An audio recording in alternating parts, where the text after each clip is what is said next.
Program Director, government officials present, the chairperson of Samsa and the acting chief executive officer. I pass the greetings of the South African Oil and Gas Alliance to this August forum. The South African Oil and Gas Alliance is an industry body, as most of you will know, which promotes investment in oil and gas activities in South Africa. And in support of our members, we also have outward missions outside of South Africa. In addition to that, we obviously get involved with policy and legislative intervention and lobbying. And in that regard, we've had the privilege of working with Samsa in the Operation Pakisa roundtables. And I must congratulate Samsa, must congratulate the Department of Transport, and perhaps the DFFE for the role that they've played in the formation of our incident management system.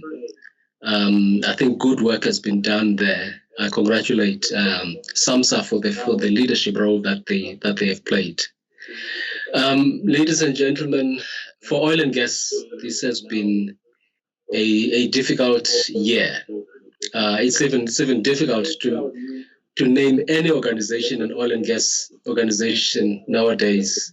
People are changing their names left, right, and center to be as politically well-sounding as possible. But we're still the South African Oil and Gas Alliance. We are working on incorporating renewable forms of energy in keeping with the international pressure that has been put to bear in the energy sector, on the oil and gas exploration and production. But we're not backing down just yet. There is a big debate out there. Everybody is talking about the just transition. We are part of that debate. We also want to make sure that the just transition is just, and that it is just not only for South Africa, but it is just for Africa and most of the third world that have not had much of any participation in the past in the exploration of these fossil fuels. This is not to say we do not support the renewables as forms of energy, but obviously it's not like a switch. You can have on the one side today and turn to the other side tomorrow.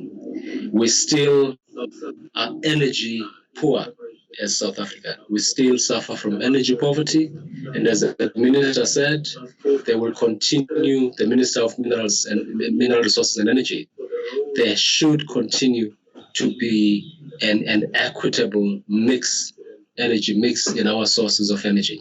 And SAOGA will continue to support the Department of Minerals and Energy. SAOGA will continue to support the membership of SAOGA in their participation in the provision of services and equipment to the oil and gas industry. So in a nutshell, that has been the buzzword in the oil and gas sector: energy and decarbonization and just transition. Those have been the buzzwords. Ladies and gentlemen, I cannot stop without mentioning that legislation governing oil and gas exploration and production has still, unfortunately, not been finalized. As we were hoping it would be last year and over the last 2 years, we are still quite hopeful that it is going to be finalized, hopefully within this year. Because as you all know, we have had legislative uncertainty for the longest time. When we went to Operation Pakisa in 2014, we thought that within the next year or so, those issues that hamstring the finalization of the MPRDA would be resolved. But the minister along the way found it wise to stop that process and institute a process that would start a petroleum resources bill. That is where we are now. The industry generally accepted the need for that process, for that separation, so that oil and gas is not hamstrung by issues relating to the mineral sector. We've made good progress, and we're quite hopeful that that's going to be promulgated. I'm mentioning this because it impacts the oil and gas exploration and production in South Africa. And those are the two prime issues that impact oil and gas exploration in South Africa, impact our members in the oil and gas sector, our members who are involved in the production of services in the sector. And we are quite hopeful. We keep hoping that we will ride this saddle and things will improve. And ladies and gentlemen, thank you once again. And thank you, Program Director, for this opportunity. And goodbye from me. Thank you.